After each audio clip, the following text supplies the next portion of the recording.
discussion, to this panel. Okay, so first of all, we leave a little bit open the gate if somebody would like to arrive later. Without any disturbing, they can come in, and later we will close it if it's okay for you. We will have the focus here. And what I have to say first, yeah. The discussion will be about what makes your film successful on European level.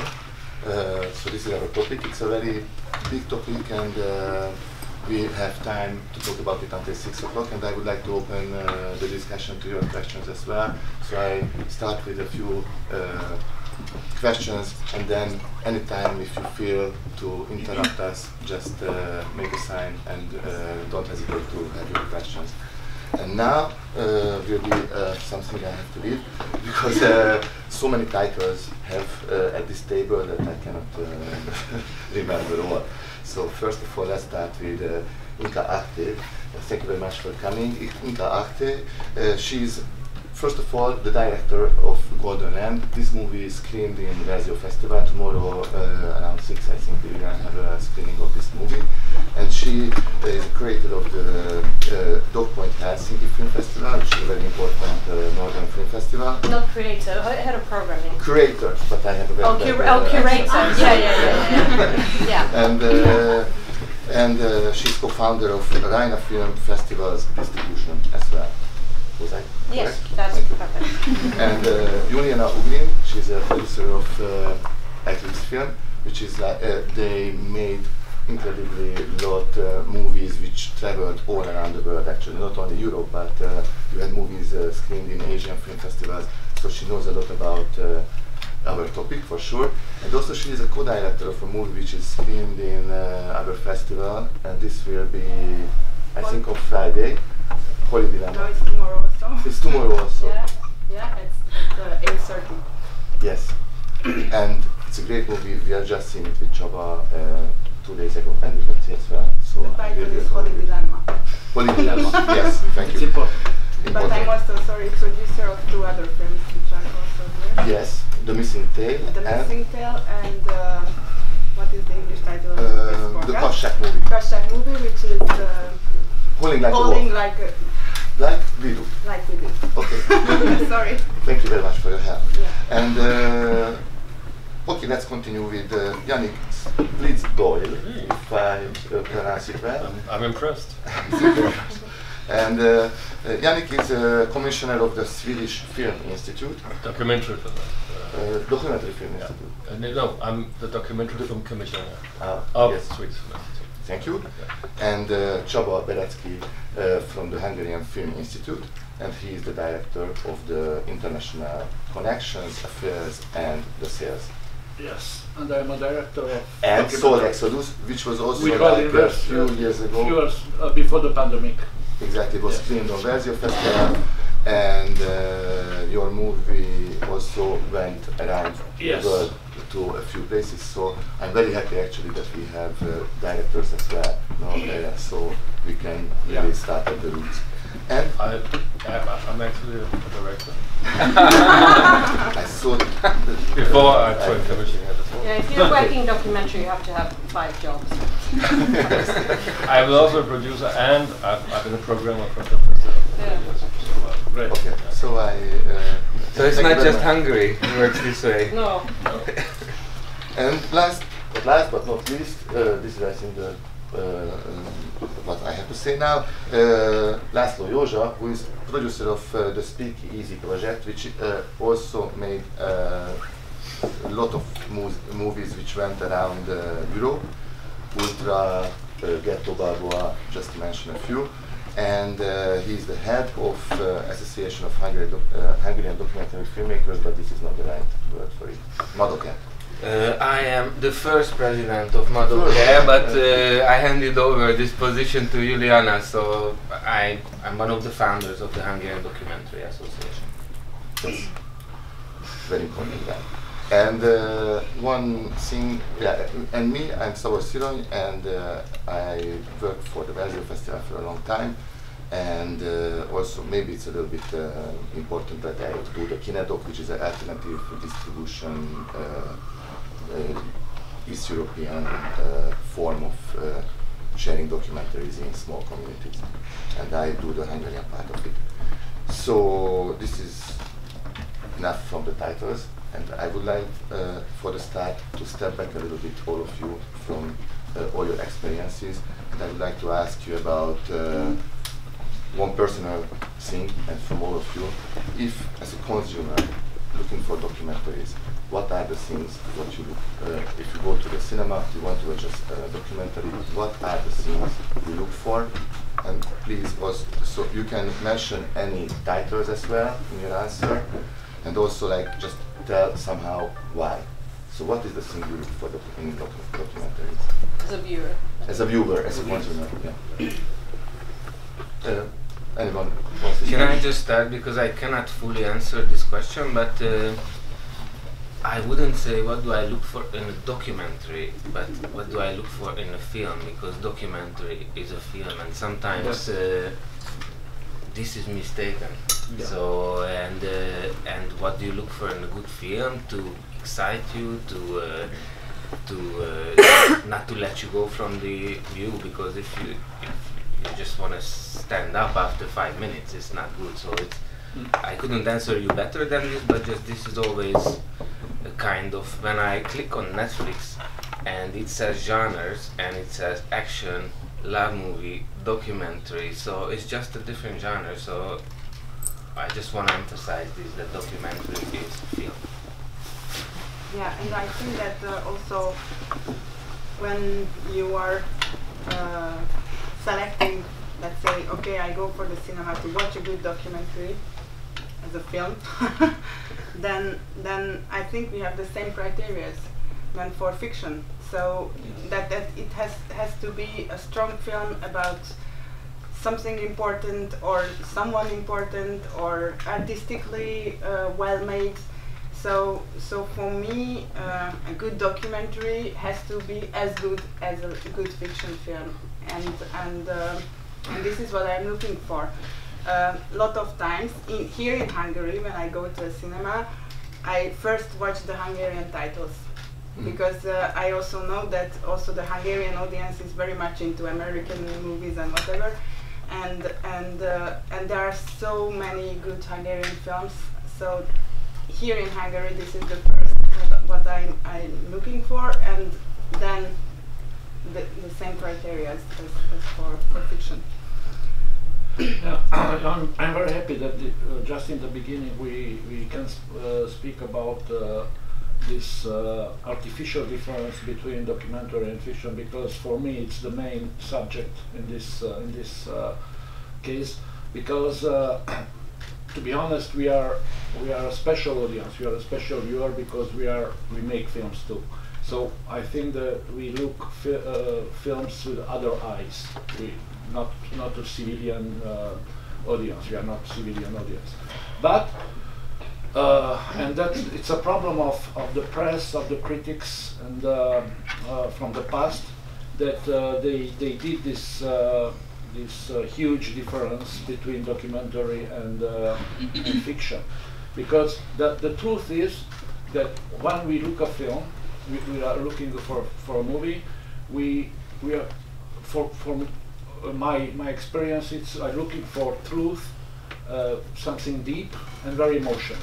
It's the same in fiction and documentary.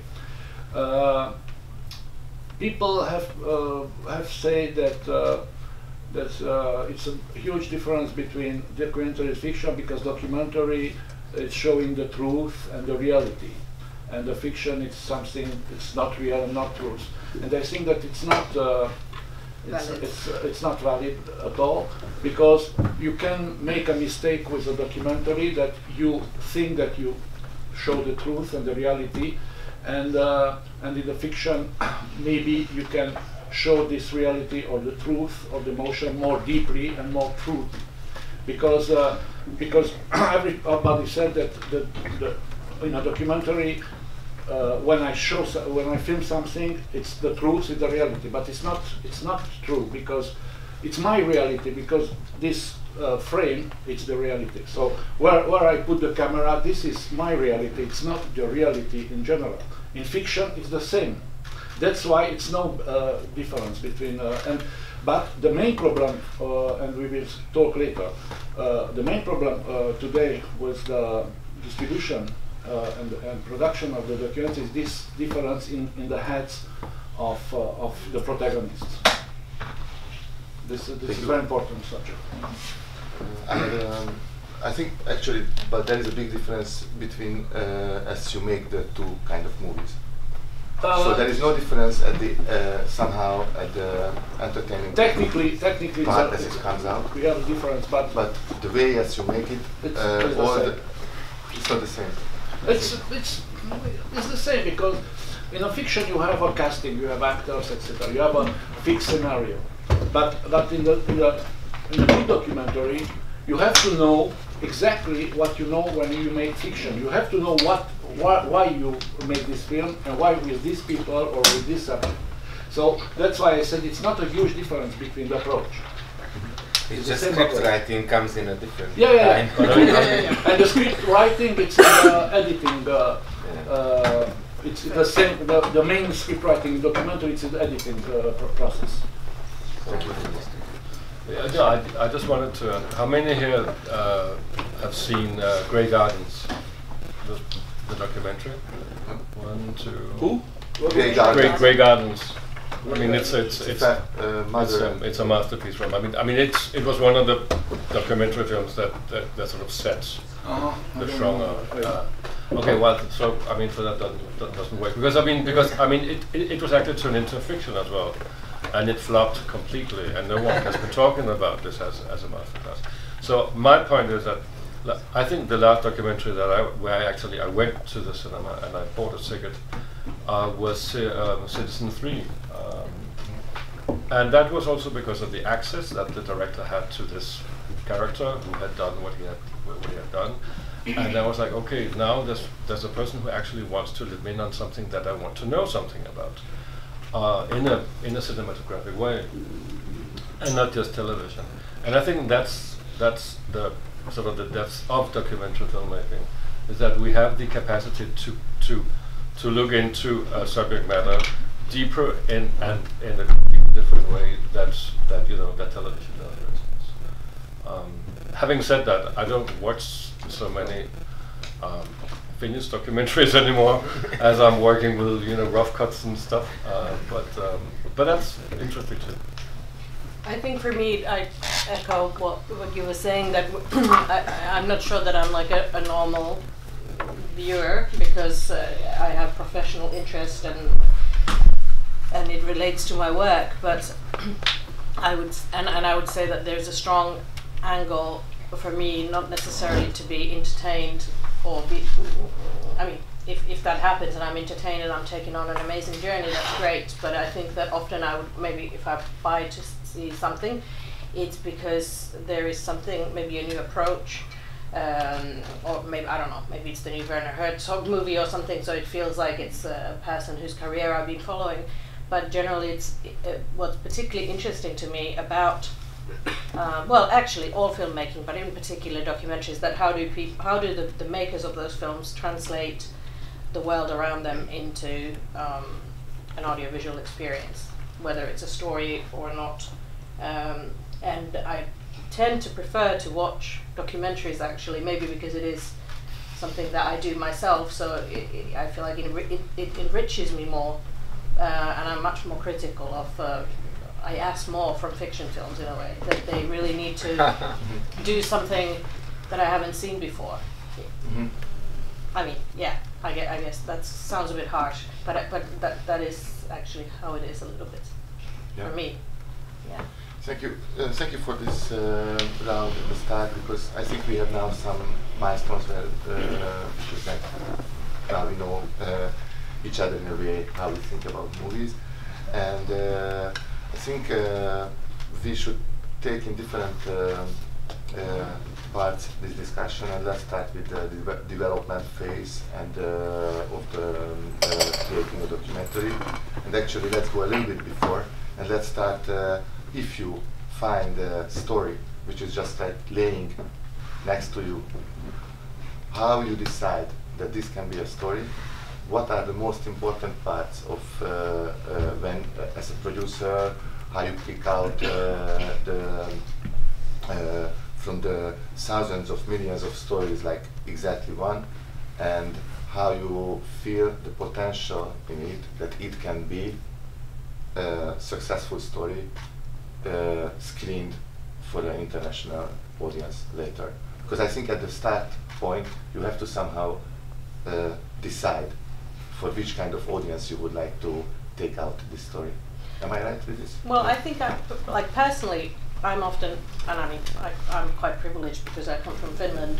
The Scandinavian countries support, you know, really nicely the development process as well. So it's possible to be driven by curiosity and kind of going on an not an investigation, but kind of like starting to be curious about something, and then you start exploring that. And I feel that me personally as a filmmaker, that's often how I operate, that I'm curious about something and I kind of want, there's a world or a story or a person that I kind of want to dive into. And that's more common for me as a starting point. Of course, sometimes there's, like with Golden Land, for example, it's like a classical, like a treasure hunt story that just like flops in front of me, and then it's like obvious that it has such classical dramatic ingredients that it will work as long as the characters, the people kind of don't freeze in front of the camera or something like that. But typically I'm driven by curiosity, and thankfully the film foundation system in Finland allows me to explore that curiosity, and then I kind of then you sort of like try to, you're in that world of that character or that story that you're exploring, and at some point you see whether it's it has wings or not. I don't know if that's a clear enough answer. Yeah, but yeah, I think that yeah, here in Hungary it's a little bit different, the situation. As a producer, it's mainly whether we find a strong character through whom we can really show what we want to show. I think this is a key thing, because it happened already that someone came to me with a really nice topic, but then the character who he or she chose was not strong enough, not open enough, not you could not have imagined to watch this person for like 1 hour or one and a half hours. So, but that's a result of the exploration, though, that you find that out, right? Of course. So this is I think a key point to find the right characters. But of course, sometimes there are some topics which are so important and so unique that this is then you say, okay, this topic is important, I want to make it. Then it's a big job to find the right characters into the story to have a film at the end. So, but yeah, so it's through the character or it's through the very important topic. But then the development part is so important to enrich all what you presume at the beginning of writing the first synopsis. So then we have to find the financing also for that, and if it's not from our own country, then we go to media, we go to Sundance Film Documentary Foundation, we go wherever, but we have to find that money, because development is the, let's say, a documentary or yeah, a lot of times until we arrive to the editing room, it's in development. And really, because it's always yeah, it's you cannot really say that, okay, here starts the production. In very few cases it's possible to say. But yeah, so development is a crucial part of documentary filmmaking. This is very true. But also with the Film Institute, we started a discussion already about that. And Csaba is a big help in this, because he knows how it goes. That it would be nice to have a development part of the applications, and from that, if it's successful, I mean, a filmmaker can really show something what is strong, what can ensure the rest of the production, then continue for production and not decide on a piece of paper that you support this film or not. But it's the future, I hope, with the Film Institute. If anyone has an answer for the last question, just one thing to support what all of you guys were saying. The first feature-length documentary I was making is called Ultra, and as a first-time producer, it was kind of hard to be taken seriously. And the first time, finally, I got into a pitch forum to a place called Docs in Thessaloniki during the Thessaloniki Documentary Film Festival, and I met a lot of filmmakers from around the world, and there was this Norwegian project I really liked. It's about a famous pop singer who is kind of escapist, and he went to live in the village and pick trash food and stuff. And I met the producer 2 years ago, and at that time I was like, if I'm here with my film, there's no way I will not finish.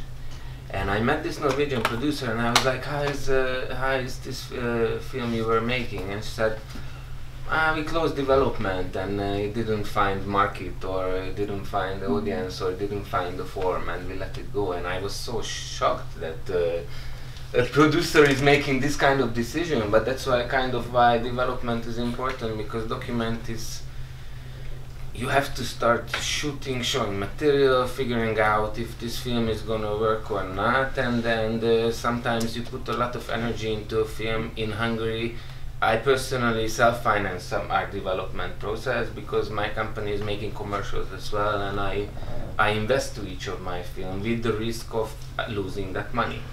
But I would lose much more money if I made a shit film. So it's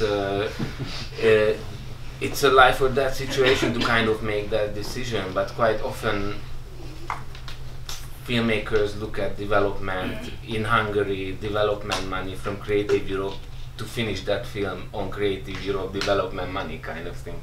And it's in this way, development is important, and if you don't take that seriously or professionally, then you will not be able to compete with other films on the international market who work with this kind of mindset. Well, I mean, now I'm working on from the other side of the table, which is interesting. At Swedish Film Institute, I can fund developments up to 150,000 euros before I actually before I actually have to sort of find arguments for but I'm not saying everyone is getting 150, but I'm just saying that's sort of the limit. I can give more to development if I want to. But then it would be like if Inka, she came to me like with honey land or something, golden land, and I said, okay, wow, you have to go now. Here's 200 or whatever, But what I see the development can do is, and I gave this development to a director. He had never ever gotten anything from Swedish Film Institute before in his life. He was 67, and he had this very personal film, and I really liked. There were like 2 scenes that just stood out, and I was like, okay, I'll give you some money. And he called me every day, like, but now what do you do? What do I do? So I said, if you don't stop calling me, I'll take back the money. But now we're on the 3rd development round, and it makes sense, If I gave him a lot of money, I don't think he would know, not so much. Of course he would know how to spend it, but development also it makes you focus. It's like, okay, what is this? And you have this dialogue. So I'm having this dialogue with him, like, so what's the next step? The next step is this and this and this. Oh, okay, that's fine, And at one point, you need to come back to me with a financing plan, and that's the tricky part, because Swedish Film Institute can only finance up to 70%, which is a lot of a film actually. But you still need to find, the other 30%, and that's the tricky part. And that could have happened in Norway with the film that you talked about. But development, I think, is key. And I mean, yeah, of course, 100,000 is a lot. But also 10,000 is a lot when you don't have any money, and you can actually, you know, find the piece to go out and focus on your film. About my point of view and my experience in the both sides of the field, that the crucial difference between a filmmaker and a non-filmmaker, but somebody who loves films and he believes maybe that he is a filmmaker, but he's not, because today with all these techniques, a lot of young people thought that they can do films, and there are no initiation, nothing before, you know.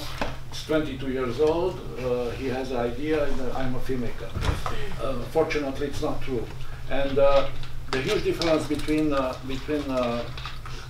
real filmmaker and an amateur is that before he decides to make a film, and before he starts the process on development, etc., he knows exactly why he wants to do this film. Because about my experience, it's when you meet a subject accidentally, or I don't, anyway, you have a subject. You have to know what is behind this character and what is behind this story. Because if you don't imagine something more that you can see with the free eyes, it's not a film. It's a TV news or it's an article. It's nothing. Because the reality, it's the real reality you can see with the free eyes. We are here. This is real. But if I want to tell a story, you have to tell a story why we are here and each characters who are there. So you have to have something in the head. And about my experience in the Film Institute, not filmmaker, but it's a lot of people who want to. They have an idea, they have a subject, but they didn't know why and in which way they would. And it's not a question of money. Money it's after. And you're completely right. 10,000. It's a lot of money when you have nothing. But before you have to know exactly and feel exactly, and to know to sell your subject, because in a lot of cases you meet some guys that and you ask very easy question that who, why, where, when, etc. And it's no answers. So the problem is today in our era, it's that a lot of people can make films because of the easy of the techniques, but in the same time it's a lot of how to say not friendly. In a lot of cases very superficial. The approach in the beginning, and we cannot make a good movie with a superficial approach. But I think, I'm sorry, just to echo, I mean, I think, because I get a lot of these projects obviously as well, you know. It's like, hey, I just decided that I wanted to do a documentary about the photos that I do that no one watches because, or I just got this project the other day, it was like, I want to do an animation / something else. Well, blame Flea for all the animation projects I get right now. But I want to do an animation / something else, hybrid, I don't know, based on the interviews I did in Croatia where I was looking for my dad. And what I got was 36 minutes of talking. There was no image, no nothing. It was radio. And I so wanted just to write to her like, thank you so much. Not even the radio wants to, you know, show Of course I didn't. So, but you know, but what I did do was I actually, because she was like, can I talk to you? Because I don't know why you, this is like the third no she gets from me. And so I told her, listen, you need, as I always tell people, you need to do your analysis. Why do you want to do this film? For who do you want to do this film? And what is your film about? You know, and do this analysis. How to make? I mean, exactly. And there's no saying that these interviews are completely worthless. But this is the step one If you know this is the step one, Yes. then there's 25 steps ahead of this person. Yeah. This is the thing, and this is what I was trying to get at with when I was talking about curiosity. But curiosity is step one. Then you go on the journey, and then I mean for me it happens really a lot that I'm curious about something and I go, and then I have to figure out. And sometimes I'm like, okay, now I didn't find anything, so let's give up. But if you're curious about something, you should be able to make me curious as well. Exactly, but That's the thing. but she probably came to you too early. She should have pushed Yeah, that yeah, yeah. curiosity. I mean, I'm not gonna, it's not because I don't want to talk her project down. It's just she didn't do her analysis. It's No, like, exactly. So why should I send this to Yannick? Why should he give me money? Who wants to see this film? Apart from. Yeah, exactly. But it's really interesting as a filmmaker that you have to kind of learn to tell what's in your head. Like I had so much in, like also this Thessaloniki first experience. I would sit down in a dinner next to Lars Säfström, maybe you know him, and I said I'm a Hungarian producer, and he said I'm a commissioner for a Swedish TV, and I'm like, here is my chance. So I tell my film, and I could tell that after the second sentence I lost him, and it was such a lesson for me that I have to also just, maybe I know this kind of in my head what I want with this film, but I have to be clear enough when I write it down. I write the synopsis, I work on this until the end of the film to tell the best way what I want, and it takes time. So it takes time. I mean, I produced a film just before I started at Swedish Film Institute, and the director, he had never, I mean, he contacted me because he wanted money from Danish Film Institute, and I've been working a lot, with Danish money as a director, so I said, yeah, I'll help you. And in the end, I produced the film. And at one point, he called me and said, why do we have to write so much? I said, because you have to explain your film. He said, yes, but I mean, I could have written a book. Well, why don't you write a book? Yeah. But it's like you have to narrow down, and documentary film is, the beauty about documentary filmmaking is that it's organic. You start here, and then suddenly it's like, oops, now my film is going over there. Am I good with this or not? I don't know. Maybe I should try but the thing is, once you try to sort of draw it back to where you started, it will die. So it's a very long process. But I actually have to say that in a way, I mean, maybe I'm in the minority, but I really, even though the constant writing can be quite painful and frustrating, but it's actually really revealing, because if something feels really impossible to write, then there's an issue. In a way, there's an issue in your thinking somehow, and actually for me, I often find that the writing, it's like a hammer or something. It's like a way to actually hone the idea in my own head. But I mean, I know that there's people who probably just write and it's really difficult. But it can be an extremely useful tool, just a development tool. To write about it and to identify what is here that I don't know how to write it, then focus on that. And here I would bring in the workshops and pitching forums, which are exactly for the same reason are so important, because mainly directors, they are like, oh, this situation, and I have to be in front of an audience and talk about my film. I don't want to talk. Maybe I want to make my film, and this kind of approach. But and also when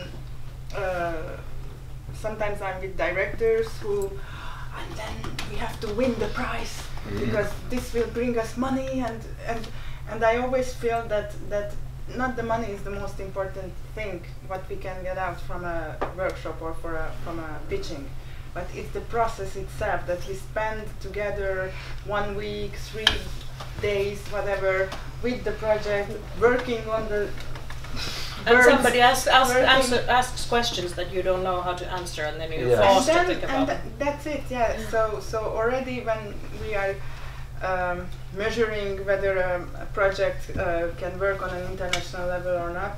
If it can be selected for a workshop, for an international workshop, it's a good sign already, but it doesn't mean that it will work. But then we have this kind of questions from international people that can bring out very new ideas that can, after all, make the film internationally rich and understandable and whatever. So all these places are important for this reason, that you really make this kind of work, because without workshops it's a very, yeah, they write one synopsis and then it's done, and well, then I you want to shoot. then you're not hard enough as a producer. I mean, then you should be harder. I mean, you should be tougher on them. You know, like, no, this is not good enough. Write it again. We don't get this. No one will read. You know, I mean, it's. I mean, I think as a producer or as a filmmaker, you need to understand the film. That, you know, if you don't understand it, then no one else will. Yeah. But I do agree. I mean, pitching sessions and workshops are very important. And I mean, we would just, I don't know how many went to Nordisk Panorama.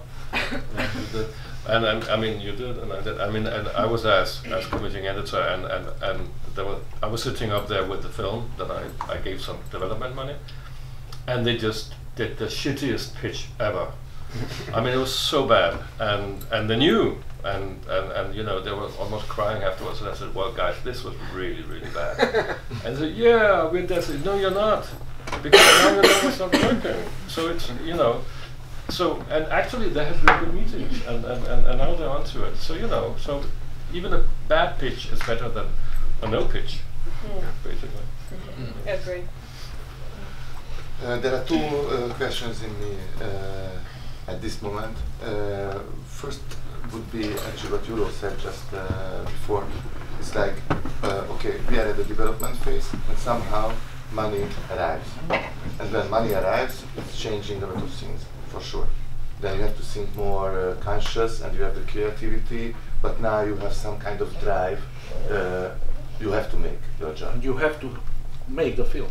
Exactly. So then there comes now that's a different situation, because you had an idea, but now you have to make the film. Yes. Well, I mean, if it's development money, you don't need to make all the film, just part of it.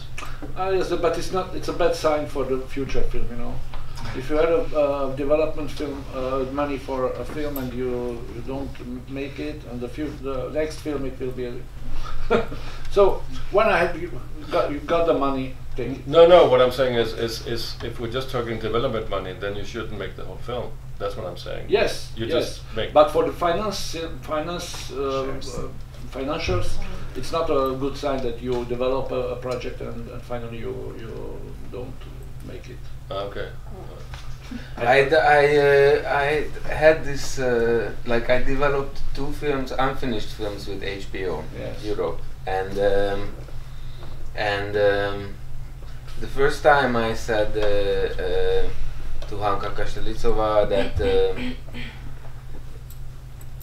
she was convinced that it should be taken to production, because I finished my first film with her and she saw that we would never give up. And because of this approach, this trust, the film was not fully developed, but she trusted us with the production money. And I was brave enough to say no to production money, because it was, I didn't see the film. I didn't, my protagonist was telling her own story, very traumatic story. She was going to depression because of shooting, and also the pressure of money was hurting the project. And the first time I did that, she was like, "Nah, you are a good producer, Laszlo. I'm really proud of you." And I couldn't finish the second, and then she didn't say I was a really good producer anymore. No, but it's interesting. I mean, this is kind of, maybe I'm not thinking out loud now, but somehow I sometimes also feel that restrictions are really good on a filmmaker. Because, I mean, in a way, of course, at first you just want all the money, and you just, in a way, even though you know it's not good for you or for the film, but you want the money, you just want to like, yeah, I'm just gonna shoot this and do it. But actually these restrictions from the outside and these difficult questions, it's essential, at least for me, for making a good film. And I'm thinking of Golden Land, for example, where, I mean, I was living in Finland, and the protagonists are a family who moved to Africa, to Somaliland, and we had exactly, when we had the budget, which was actually quite a good budget, like a quite nice amount of money, but we could afford 4 trips to Somaliland. So then I really had to think about, like, I can't just be like, I mean, you know, I had to really think a little bit ahead that what am I going to do, because we have 10 days and then I have to have a plan B if this goes wrong. And it actually, what seemed like a very stressful starting point, that there's 4 trips and it has to work, it was, for me it was good, because it put like a framework around within which I could plan. And I had to know that by the end of that 4th trip I have to have some kind of an arc for the story. Absolutely. Yeah. So I'm not like, I don't believe in this just, or for me it doesn't work, this endlessly shooting, figuring it out along the way. But did you work with an editor in between your trips?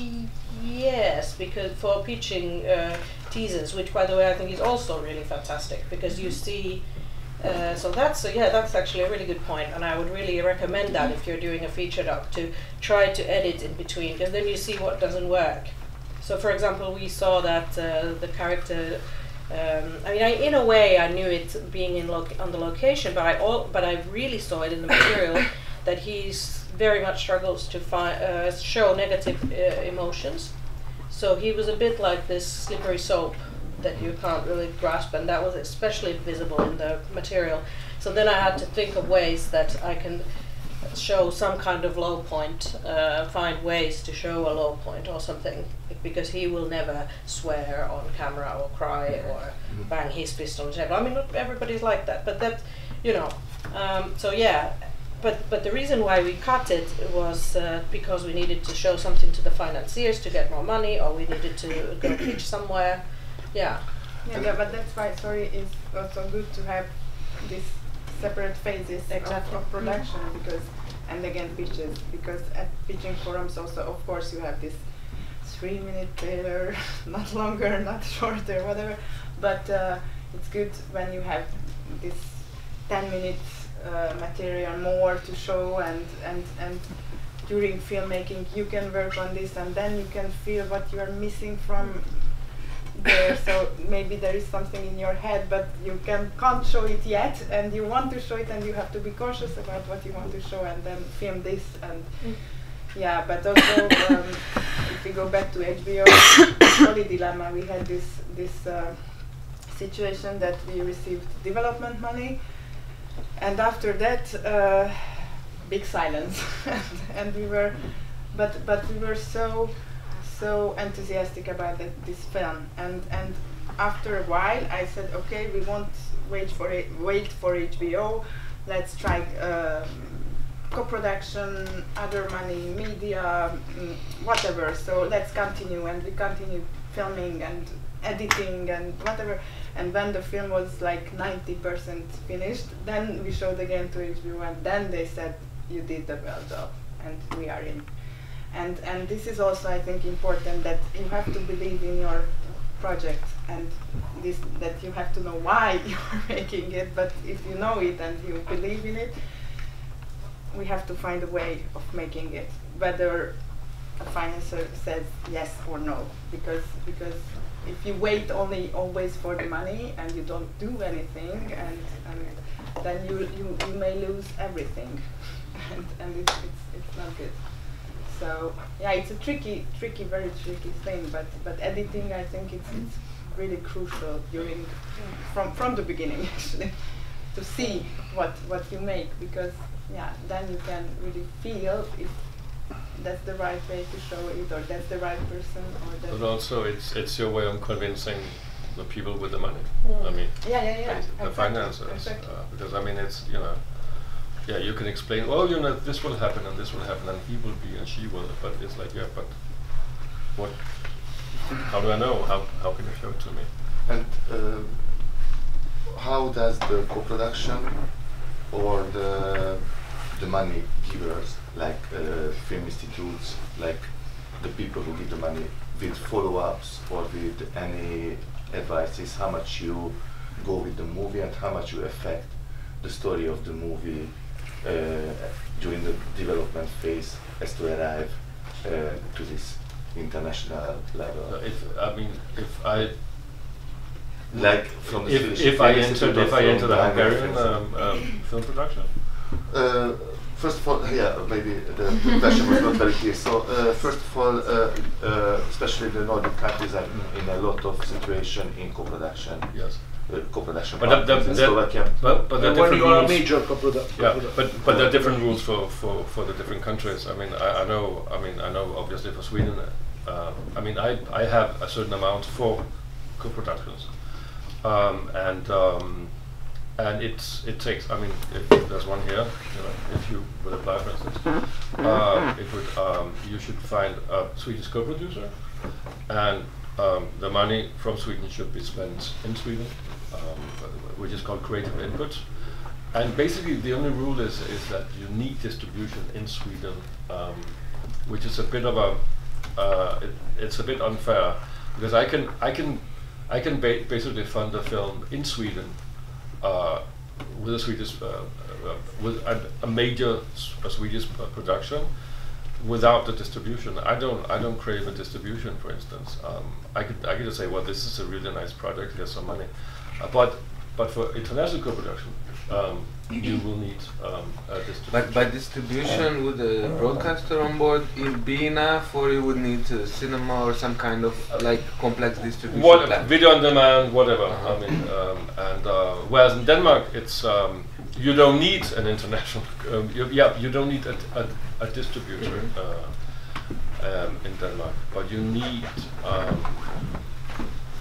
But they have very little money for international co-production. We have more in Sweden. And they don't. They basically have to agree on what projects to support. And this kind of projects you look for example, in Eastern Europe, and actually, what is the policy from your countries, which is interesting here. So we have a lot of local stories, and not all of them get the. I think a local story can also be an international story. I mean, it all depends on how you tell the story, and you know the team behind it. Why are Danish documentaries and Finnish documentaries and Swedish documentaries so big in the world? It's because yes, we do have some money, but also it's like you take this local story and you just make it bigger, and I think that goes with every every country, every. I think if there's universal themes, Exactly. that are recognizable wherever you go, whether it's friendship or love for your child, or all of us. Have strong feelings maybe for our parents, whether they're positive or negative, or often mix of that. I mean, these are all universal things, or the old way of life versus new way of life. These kind of universal stuff, friendship, love, fear of death, climate, all this kind of stuff. If that's there, it resonates. What was the name? The title of this film? The Colors of.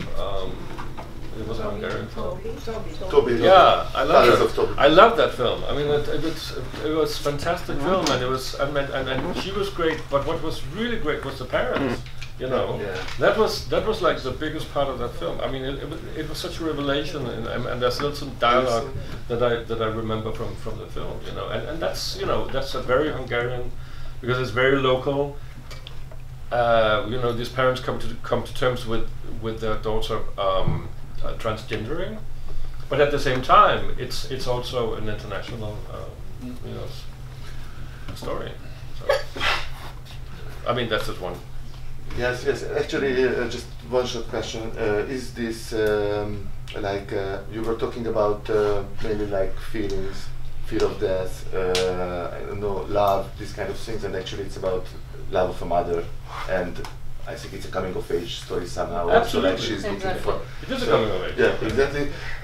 But Of a that is parent. this LGBTQ sign on this movie. Is it important for you? This kind of policies? Not for me. No. Mm. No. I mean. And there are some quite fashionable, let's call topics which can go all around in Europe if you choose that stories. Am I right with it? Or is it just? I think in terms of Finland, for example, I mean we're a small country Or at the edge refugees, of Europe.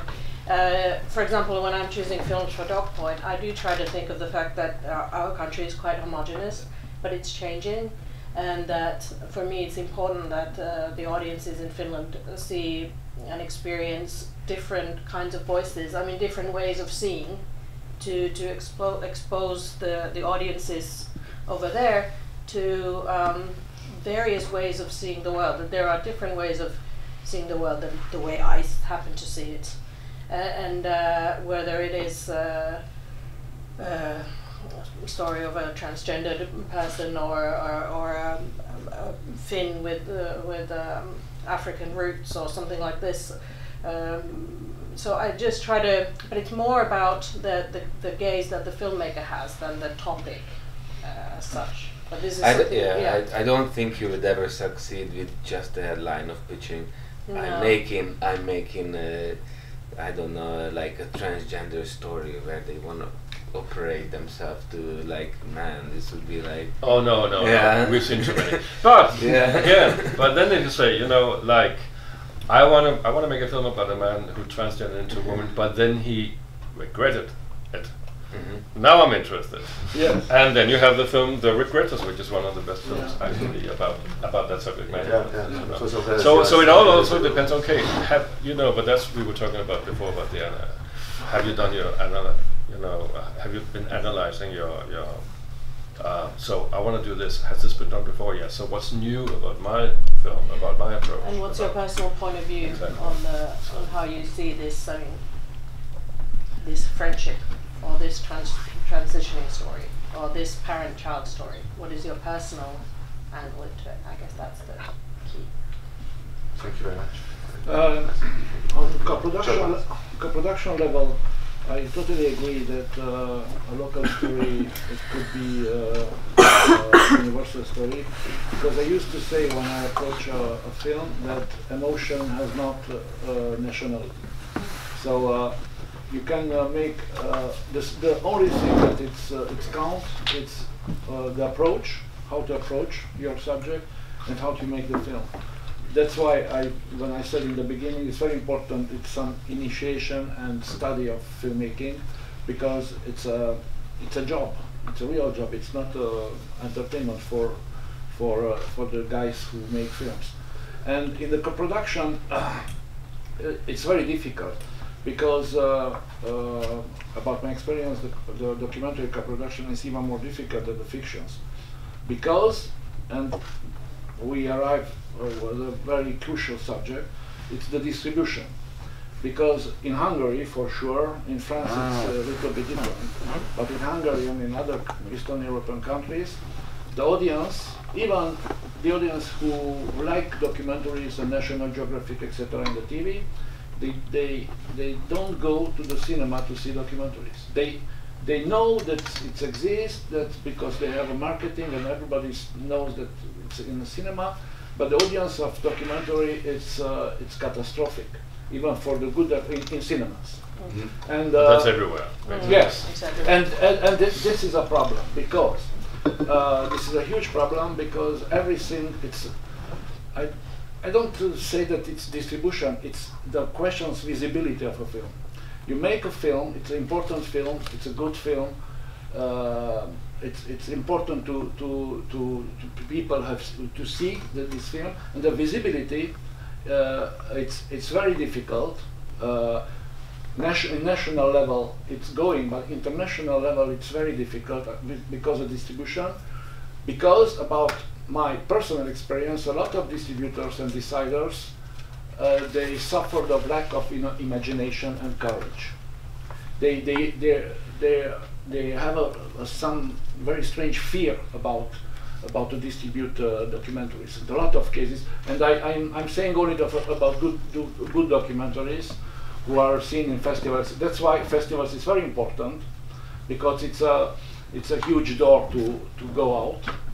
But the main problem today, it's the visibility, and the visibility it's linked to the distribution, and that's why today, maybe in the future it will be different, but today more and more it's very important the platforms, because the internet platform, fortunately or unfortunately, it depends, because the people didn't see the film in the cinema, but and I heard a lot of cases, not only my films, that 1 year or 1 year and a half later, the same film arrived on the platforms, on international platforms, and everybody said, "Oh, I saw this film, etc." But it was 2 years ago that the film went out.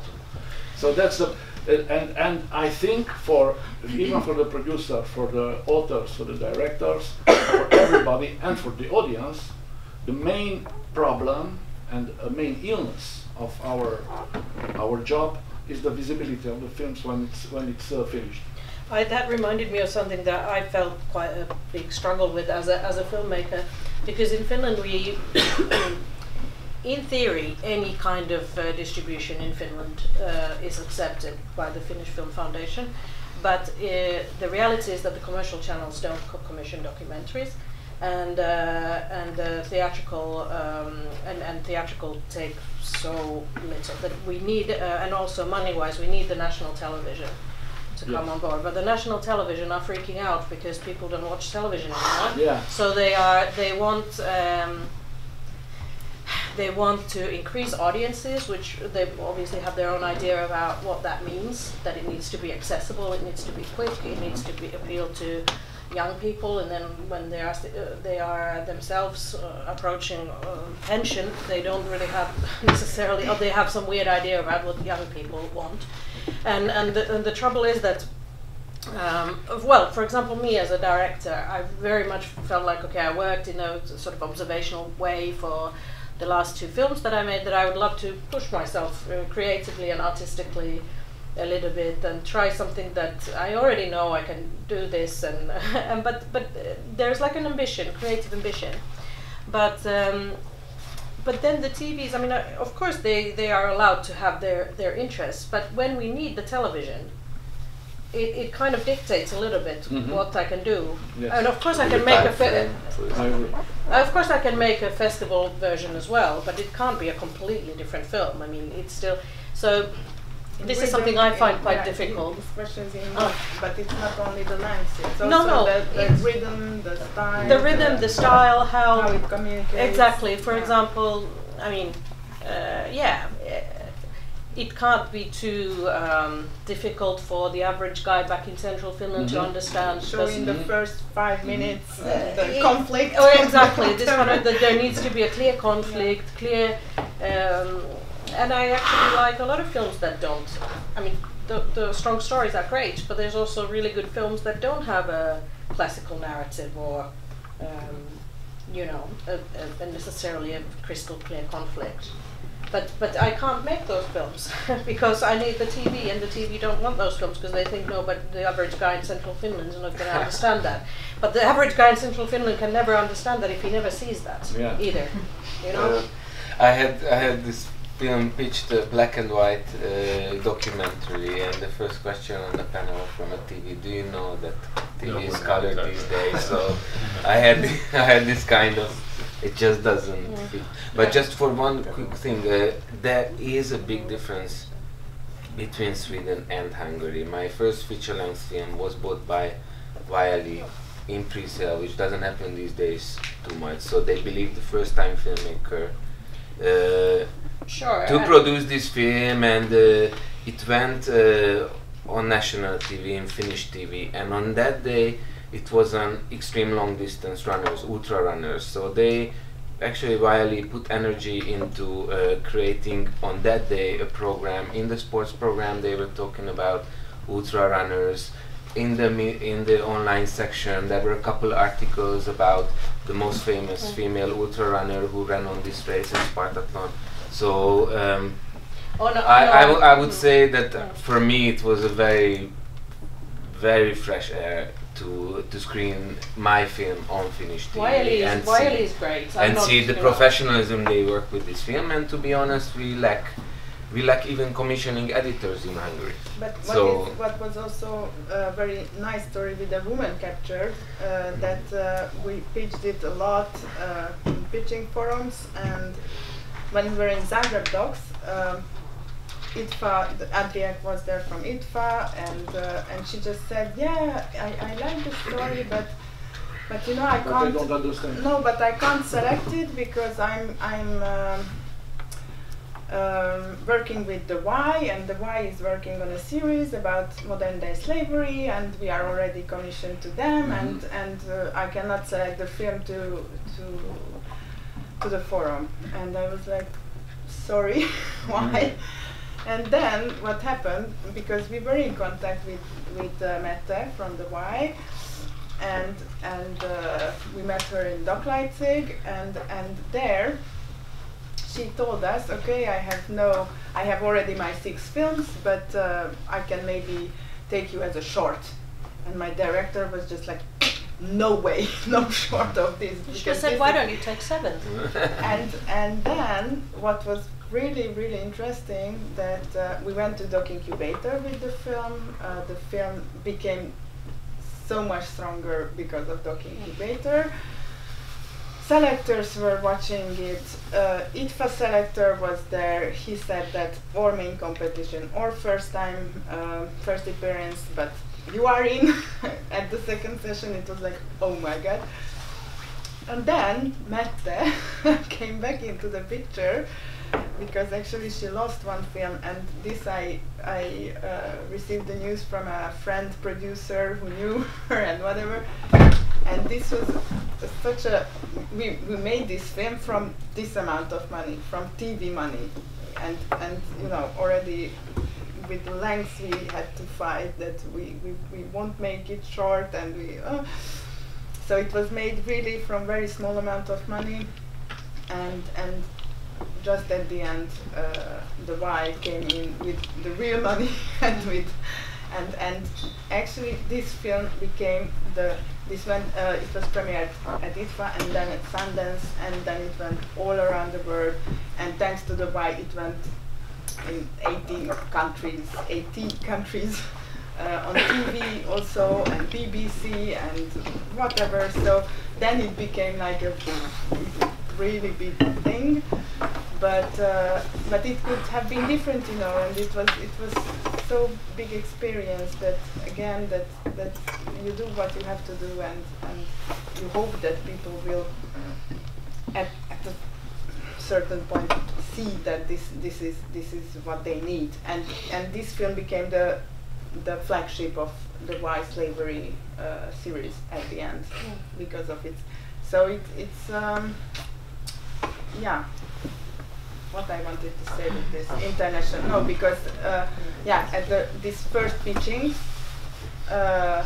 commissioners were like, yeah, maybe it's too local, it's not this, and also people who were training us for the pitches don't say that it's modern day slavery, it's too big subject and whatever, and we were like, why? Come on, this is it. Well, the problem is because they are not in the same level that you know.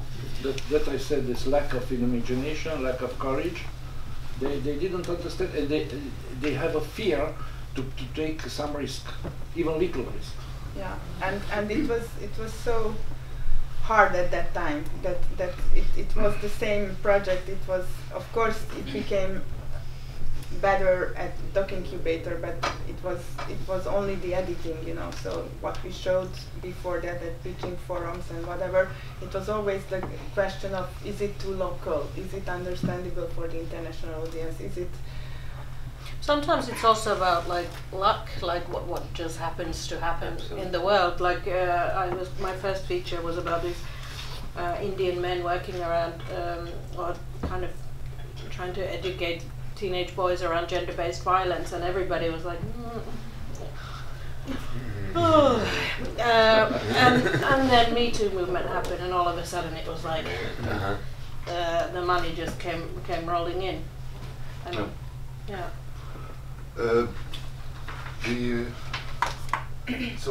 this central Finnish average TV viewer is in my mind, you know? And and what Csaba said before also, like the search for the huge audience, which is completely makes a difference about which kind of topics you choose. So for example, in Hungary, the biggest amount of money in documentaries from the Hungarian Film Institute side, I think, mainly about sportmen, fashion level stories.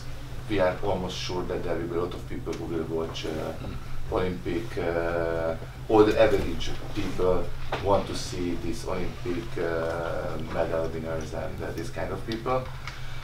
Also, it's just like a Finnish movie which was, I really love that movie, Punk Syndrome. I don't know if you know it. It went around the world.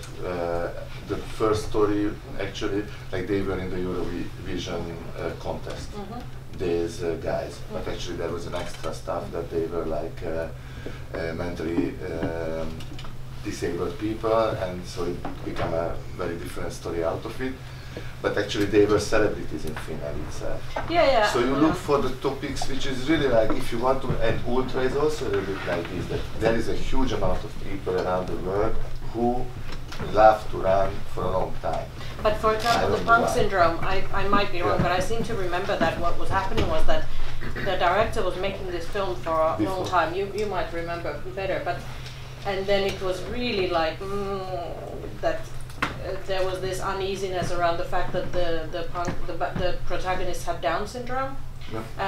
But then when his first feature was a big success on the festivals, that then kind of convinced, I think, the financiers that he knows how to do this. First time filmmaking, it's also a really hard.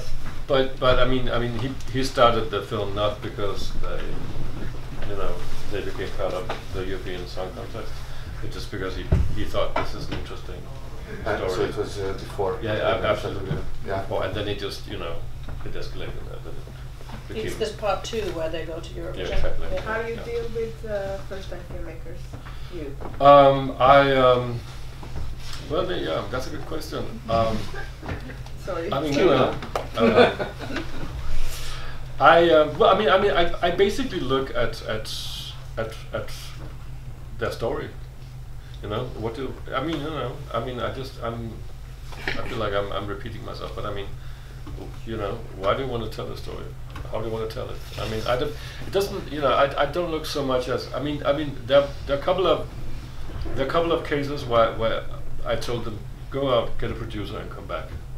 I'd love to be able to, I'd love to be part of your story, your film, but I can't because I don't, you don't have the the expertise or the but otherwise I mean everyone basically in Sweden, because it's public money, everyone can apply and everyone does apply, I can tell you. And it's in Denmark it's a completely different story because you can only apply with a producer. But here it's like, give me the money, I want to make the film, or I just made the film, give me the money, and I'm like, what? But if you made the film, then you don't need the money. I need money to do this, and this is it. I'm not giving you any money. So it depends. We have something called Slate support as well, which is basically you have these 3, 4, 5 ideas, and then you can apply for I don't know 10,000 euros or something, 15,000 euros. And you don't have to sort of, you don't have to send in something specific. It's more sort of, so I found out that I don't want to do this film, but this film could actually be interesting. And then you can apply for development funding. So it's kind of just the funding for you to do some research, traveling, whatever you want to do. And so this guy, he applies, and I was like, okay, this film, I have no idea what he wants or what, but I'll give him a little money. So I gave him like 15,000 euros, and he sent in a whole film, 85 fucking minutes, and I was in awe because I was like, you know, and basically I sort of, you know, we had this dialogue, so I would like, you know, a treatment, 3 scenes, character presentation, you know, and he sent in a whole film. And so we had a meeting, and I was like, I'm sorry, but I can't go on with the project. And he was like, why not? I said, because you make your film. I mean, I don't know. Yeah, but I mean, it's not finished. I mean, what's not working? I mean, everything is not working. I'm sorry, you know. It's and he was so mad, you know, at himself because he was like, hey, I have the money, I'll make the film. And then it suddenly dawned on him, if I had listened just one step at a time, maybe I would have 200,000 euros, you know, to make one film. But now I blew it, you know, with 10,000. And I was like, you can't even credit us, you know. There's no way you can credit Swedish Film Institute. But it's really, So. I think it also, I mean, I don't know how it is in Hungary, but I lived in the UK for a long time, and there, this is completely common that people, I mean, if they get 1,500, they are lucky, because there is no, I mean, the BBC is the only channel that can ever show anything like a creative documentary or cinematic documentary. So it's the production culture almost there, that they just make the film with off of their own back and then hope for the best. And or, you know, if they got 15 grand, they would be happy. I'm thinking of people, for example, that I've studied with who are making films like this constantly. So I think it again, in the Nordic countries, it is a very specific step-by-step production culture. That's, Oh, it is, absolutely. But it's a bit sad that it's proving it right. I mean, now I think there are 6 Danish documentaries in the European Film Awards. Also in the shortlist there are 5 films. So this kind of. But there's only one Danish film. One Danish. Yeah.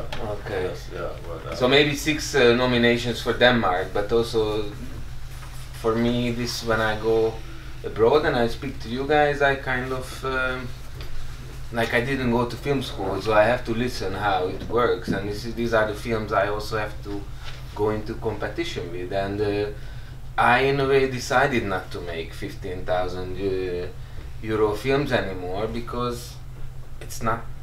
I cannot compete with a film that's made with a different, in a way, professional mindset. not necessarily, because the money doesn't always actually make it that great. And I know, but 15,000 for development, production, proper sound design and distribution is just not possible. You may be able to do this once and be lucky and one of 1,000 films that make it this way, but I'm consider myself professional and I cannot build. And I totally get that, and you know, since traveling and getting to know filmmakers in different parts of the world, if my Finnish filmmaker colleagues complain, I'm like, shut up. You know, you've got the most open-minded television channel in the world. I mean, still gonna complain a bit, but no, we do. Well. No, I mean, I have. We even have a slot for 15-minute documentary. Hello. So do we. Oh, yeah. Sure. But what I'm saying is that, of course, I mean, it's never ideal. Then sometimes I go and I see what is winning awards at festivals, and sometimes, I mean, often it's something really out of the box, something creative that was maybe made with no money, something that, you know, if I want to pay my apartment in Helsinki, I can never make films like that because I will never get funding. I can't afford to live. I'll become homeless if I try to make films like that. I mean, yeah. I mean, you know, I mean, because I mean, we're talking also about European documentaries and the financing and stuff, and I think, I mean, when I got when they offered me this position, I was very much in, because I was working on a film and it was actually funded before I even started the development. So I was in a very, you know, lucky situation. I was producing a film and it's going very well, and so I was very sort of, do I want to know? Do I want to? But at the same time, I was like, I've been in this business for so many years, and you know, I have so much experience, and my films have been very internationally acclaimed, and blah blah blah blah blah. Actually, I have a film right now in the cinema in Japan, which is really fantastic. I have to say, even for me, I'm like, whoa. So you know, so you never know what will happen to a film. So I was like, I'll see if I can do something else. And one of the things that I decided to do as commissioning editor was to because there is this, like, you know, Finnish filmmaker co-produces with Danish filmmaker, Norwegian with Swedish, and so on. I'm like, is there any way we can kind of spread that money? So and that's one of the things I've been doing. You know, I can't do it with the money that I have for Swedish productions, but I can actually with you know, international co-productions. And I think there's a lot that there's, like, Swedish filmmakers can learn from filmmakers in Hungary and vice versa. So you know, so it's not just about money; it's also about the approach and how you work. You know, with a film that isn't there. You know, how do I present this film?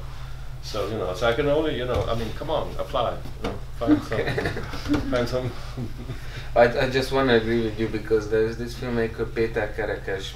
Many of you probably know him, and he said when he became an acclaimed film director and money started arriving him, he immediately started making bad film.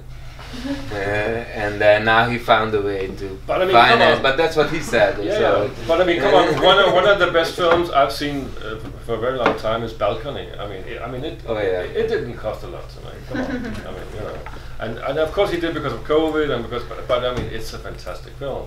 So you know, so it's not just about money. It's also about what is the story.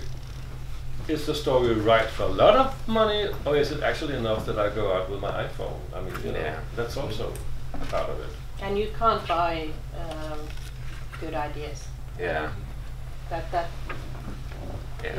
You either have it or no. Yeah. I was, because I also seen, like, maybe you saw this Kosakowski film Silence, which was also shot from his window, so which is a fantastic narrative film. I'm just saying, as a producer, you do have to raise money. Eventually, working with directors, and I have also done very low budget films, but it doesn't happen all the time. You can finish it or produce it to the quality that it will be competitive. Already you invest your own money, and you hope that. Yeah, I mean, it's a lucky situation. With the film I made, Ghetto Baba, everyone was a Roma community from the 8th district, and they wanted to tell this story, and they would have told this story without me, so I had to be there as a producer just to provide professional platform and also giving to international forums to have a chance on festivals. But if you don't take your film in the making to an international audience and create a visibility already, which also needs money, then it's really, really hard to make it to festivals and start the international round of your film. So especially with our language. I mean, as a Hungarian or as a not, maybe many films happen that a very, very professional producer with a big network already happening, and they don't need to pitch the film or this kind of. But for us, it's a must. In a way. Unless you make your film, which I also, this is about international distribution, but I think some films are for a specific local audience, and they really grab them, and that's okay. Actually, I will make some hogy mondják, and not entertainment, but reklám. Advertisement for Mikael Opstrup. You know Mikael Opstrup, of course, but for those who don't know him, he was head of studies for the European Documentary Network for long years. Before that, he was producer, and now he's tutor at various workshops. And he just made this little book, The Uncertainty, a book about developing character-driven documentary. And so I really suggest it. If you go, I think you can find him on Facebook, and then you can order the book from him directly. And this is a very clever book, and there is a chapter, the international potential, actually. So that's why I brought it, because we are talking about this, and yes, he says there are the easy ones. If you have a unconditional access to something that interests everybody, then you can be a very lousy filmmaker. Everybody will invest in your film. Like as example, he takes if you can film in the White House for 1 year, then of course everybody will be part of your film. The impossible ones are the films that presuppose knowledge or interest. So that when you make a film about, let's say, one little community in Hungary, and you believe that all the world knows about this community and the circumstances and whatever, and you just follow the characters into this community, and okay, the difficult ones, actually we were talking about this with subjects that are universal, let's say, like love and childhood traumas and climate change, refugees. He says these are the difficult ones because, and especially when we come to TV channels, because they may say, okay, this is nice, it interests me, but my audience won't watch a film in Hungarian. So I prefer to make the same film with local filmmakers on my own language, and then I will have the film. That's why financing-wise, these subjects are not always easy. But he is mentioning also the out of the category, where we have the beautiful exception that rules of all other, which is when we are talking about a beautiful piece of art. So artistic approach, and when you have a very special way of showing whatever in a documentary, then it works again internationally. So I think it's good to structure a little bit like this. I also think it was actually it's a great thing, and I would like to show the title and everything. Yeah, I think that this is true what you read there, but something that I used to be a sales agent for some years because I was living in the UK and I couldn't make a living as a director. And something that I also kind of learned selling film to TV channels in different parts of the world is that I guess we all know maybe Americans have a specific taste, and the Czech have a specific taste, and it's I mean, then occasionally there is a film that goes absolutely everywhere, but sometimes it is also so that a particular kind of sense of humor, understated sense of humor, is understood somewhere. I don't know, somewhere, like for example, I found that a lot of times films made, for example, in America, now that I'm choosing films for DocPoint, they are so fast and so much talking, and that I think for a Finnish audience it can feel a bit like overwhelming. And the opposite. I mean, it's a little bit stereotypical what I'm saying, but there is a certain truth to it, that different regions also have different ways of telling stories, and they're used to different kinds of filmmaking, and certain type of film can be successful in a certain region internationally, but in a certain region. I mean, I used to work with Mitől as a tutor for 8 years, so I know him very well. And I was for 10 years I was actually the tutor for 12 to the Future with first time directors, and I had this reputation of always making one cry at every workshop, and then people would go, "Oh, you're the one who makes people cry." but I said, no, I mean, it's not like I want to, but I do ask you questions that you don't like, and there will always be this one person. And then when they started crying, I said, listen, I'm actually being kind here, because you just wait till you meet, the people from the TV stations, and you're standing in front, and you have to, and you have to actually, how to say, and you have to stand up for your film. The problem to me is that documentary filmmakers, I mean, what we do is art, right? You know, it's art, and we're artists. But I mean, you know, art, you go to a gallery, you go to a museum, or whatever. You don't watch art on television unless, you know, it's like 2 o'clock in the night or whatever, and on Monday night. And that's basically the argument, you know, I've heard so many times.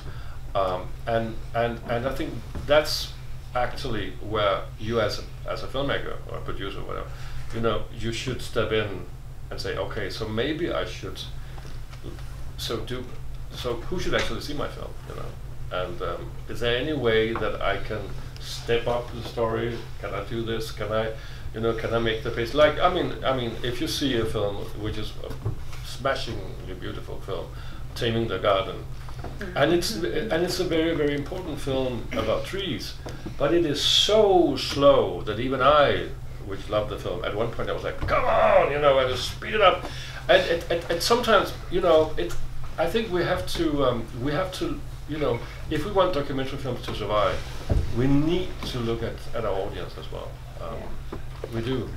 But it would be great to have more, I mean, now I'm talking as a Finnish filmmaker, and not complaining about YLE, but it would be great to have more options on where to, you know, it would be great to have at least 3 options of where I can put that film. And then I can have a little bit more variety, because you're right, you don't, and I get that the TV station, they have their concerns, and they're worried that the whole TV channel is going to collapse and nobody's going to watch it anymore. That's a relevant concern. But, you know, I want 2 other options then. Yeah, but case in point is, you know, and I was part of another, you know, panel here 2 weeks ago, and I dropped the bomb suddenly, and it was, you know, maybe our films are too long, basically, and everyone was like, oh, but you know, it is actually, you know, especially in the world of TikTok.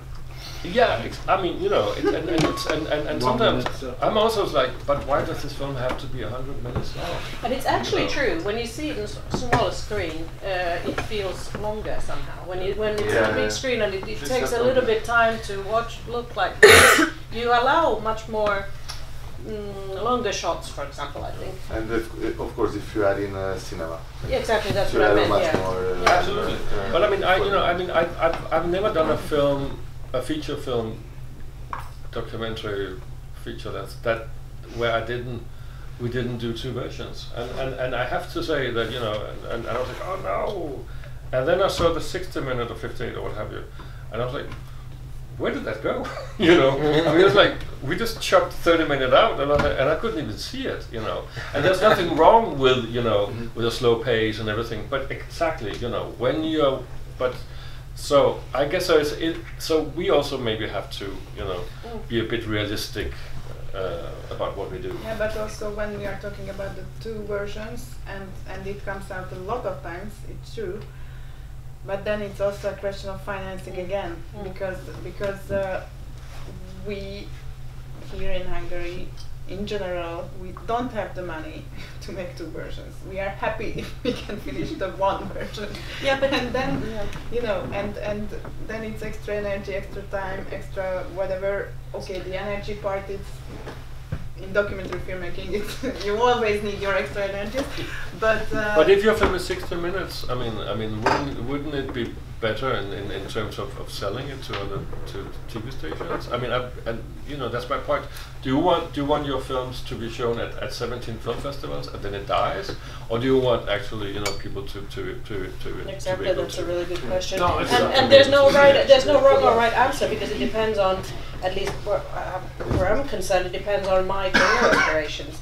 At the moment, I'd rather show it on 17 film festivals and let it die. And then there's those amazing TV channels who make their own cut, to which I say, take it, we do whatever you want, as long as I can have my version.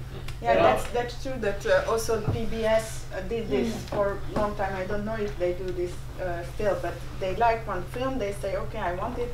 Come to the edit. They invite the director to the editing, and they edit together. With the Women Captured, also we made 3 different versions with BBC because they needed it. But then we said, okay, but the director goes for the editing, and it went well. To me, my strategy is the opposite. It was not our job to find extra financing for, you know. Everything depends of this first step. If the TV command your film and they pay the production and they say we want a film of 52 minutes or 60 minutes, you make this film if you accept this. But if you make a film freely, a creative documentary, and it's a film, it's not 2 hours but 80 or 90 minutes, because all the concept it was originally there, it's impossible to make after a good film in 60 minutes because it was synced to tell the story in this larger, and after they came, and even I met some televisions who said, okay, we are interested in this film, but you have to make a 60 minutes version. Okay, pay it. No. If no. So no. That I mean, I totally agree. Obviously, I mean, you know, it should be. In they the want. one way or another. They don't pay. They don't have imagination. They have nothing. So the problem is that your best enemies today is the televisions and the commissioners, the editors. I heard a lot of story in Germany, not in Hungary. In Germany, that there are some guys who looked the film and they said, okay, I don't like that. You have to replace that. What the fuck? You're not a filmmaker. And it's a huge conflict because it's not a conflict of competence, because in 8 cases from 10, the guy in front of you, it's nothing to do with this job. That's the problem. But if it allows and it's a very practical and everyday problem. Yeah. When you sell film to the televisions. That's why I say today we have this liberty that we have the platforms, and its platform is now, and the platform it's the visibility it's much bigger than in national televisions where nobody sees it today. That's why I stopped the fight with televisions in each country, not only in Hungary. It's Hungary. Hungary is the public television doesn't exist in the level of finance. And that's why you have to decide when you begin the film in the production level and in the creation level, that which kind of film you make, and if it's a short film, 60 minutes or 50 minutes, it's okay. I don't believe in a 3.5-hour documentary. It depends on the subject, but it's difficult. But the problem, because we told about this problem with the distributors and televisions, but we have a problem in the creator level. Is about some of my colleagues, who today with these new techniques, they choose the push the red button, and after we will see an editing room. It's a very, very bad way to make a film, even a documentary. Because today, if you push the button, it's no money. It's okay. We can push. 20 years ago, you make a film, or 25 years ago, make a film in 60 millimeters, or you have to. You cannot push the button always. So, for me, the co-production and all this background of the production level, this depends of the visibility and the distribution. Everything is because if you're a serious guy and you make a film, you want this film to be seen. It's simple, and you have to find a way, because it's very difficult for documentaries. Yes, I think it's a very important question what Inka has answered before, like what kind of international audience you choose. You want a huge amount of people, audience numbers, or you want 17 or 20. And actually I would like to ask you, and this is my last question really, and I would like to give the words to you, because we have been talking about a lot of things, and I don't know if we answered the question what was taken at the name of the topic or the panel. So please come with your questions, and then we can answer We try. everything. We try. But in the Hungarian National Film Institute, what is success for a movie? And the same for Civilization Institute, because Inka personally told us that at this moment, as a filmmaker, you prefer festivals, but you go for numbers, but you go for festival. In the Film Institute? Experience. In the Film Institute? Yeah. In the level of documentaries, we not expect any huge success on the audience, because even it's a documentary for the cinema, that it's not so often, unfortunately. So the documentaries that we financed, it's mainly for television, and this is a problem because, and we know this problem closely, because when certain guys make film for television, they think that it's enough a head who speak a lot from nothing, and it's not interesting at all. And this is not. For them it's a documentary, but really it's not a documentary. That's the problem that we have. But we have also a practical problem in the past, that we have a 2 years lack of financing of documentaries. So in 2020 and 21, during the pandemic, it's arrived a lot of projects that they waiting for 2 years, and it was a little bit a social job to help them to survive and make whatever film what they want to survive, because it was very difficult for a lot of filmmakers, a lot of little productions companies and a lot of directors, and that's why we have this social approach a little bit, that it was not really the quality of the project that we see, but it was to help them to a little money to survive. It's not a good professional approach, of course, but it was a special time and a special problem. But what makes you a film successful? I mean, the Film Institute, it's mainly festival success. It's mainly festival, or in another case, more not so often, when a film it's a huge success in Hungary too. One of them have to be, because a lot of creative documentary that are a lot of success abroad and festivals and even in other countries, and in Hungary it's not really. And the others are, because of the subject, or I don't know, they are a huge success in Hungary, but it's not very well sold in abroad. But one of them have to be something, because that's why we make films. Thank you. Yannick? Well, I mean, we have this report every week. So so who won the prize, who went to what festival, cinema as well. I mean, there's a documentary now on Carol Oates, and it's done by a Swedish filmmaker, and it's actually going really well in the cinemas. But I mean, again, she's also Carol Oates, and this is her first appearance basically ever on. So, and she wanted to be part. She wanted that specific director to do that specific film. So, and then we have the television as well. And I have I established sort of an open line to Swedish television as well. So we discuss projects as well. I can't discuss okay, I think it should be this, and then they say no, it has to be that. But we can sort of. So, what are your expectations? And that's actually really helpful, because I mean that, sometimes I'm like, I don't know about this project, but then I can see, okay, oops, there's some Swedish money involved, let me just, so it's more about what are your expectations, about this film. So I think so we have different layers of success, but I mean, if it comes down to it, of course, if it wins a big prize, then everyone's happy. But so, if I understand clearly, you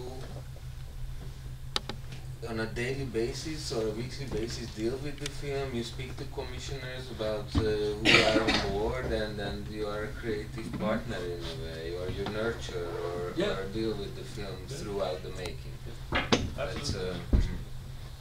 Otherwise, I mean, they could just hire like someone in the bank who was interested in films. No, I am involved. I am involved with. I mean, it's not my film, you know, but I am involved. Once we start having a dialogue, then you're welcome to send me, you know, a rough cut or to ask me about. And I do look at, you know, would this film have a potential audience? Like, I guess we should talk, but I mean, I gave an insane amount of money to a product which is hybrid, and it pitched at the notice, and they were like, oh, but I sure said, take it to notice, and it was a huge success, you know, because it's like, okay, this we haven't seen before. But I was very sort of, you know, my first discussion with the filmmakers were like, where should we show this film, you know? And that's an interesting discussion, I think, but that's another story. So, okay. I think it's we have a little bit of time for your questions. So don't hesitate to. Okay. Well, that is that. Okay. So I'm an organizer. So you talked a little bit about some films work in this area and some work in that area, and obviously Europe consists out of many different cultures. But what would you say is like a similarity in like viewing preferences in like general Europe area? Like what makes European films European, I guess, is the question. I think maybe the openness and curiosity. I think Inka's right when, you know, I mean, American documentaries, they have a certain style, and they will definitely say the same thing about European documentaries. So, you know, but it's but they have some aggressive style that it's very different from the European. I mean, they can run, you know, they can escape the you know, that they were brought up with aggressive television or what. But I mean, it's I think what we have. I mean, and I was in Bologna also. Yeah, you know, where there was a pitching forum, and I see similarities. Like we are very curious, and we are very open to certain points about other people and about, you know, other ways of living and thinking. And I feel that in the Anglo-American world, it's always this, like, story is everything, like story or access, like a. And the style is similar. The style is similar. That it's you can bet that at 25 minutes there's the first turning point. I mean, sometimes I just like because I'm such a geek, I entertain myself by like, let's see if it's like before 20 minutes or, and it's usually always around 25 minutes with those films, and they're very kind of pretty, as well as same as in like a lot of Hollywood films, that there is a kind of predictable progression of events, and often they want an ending that feels you leaving a bit happy. Yeah. But I think in European movies, and we talk about. Of course, I'm like really like roughly stereotyping now. I mean, this is not entirely fair. There's all kinds of filmmakers in America and all kinds of filmmakers in Europe, but I do feel that you can make this generalization a little bit. I mean, from a producer's point of view,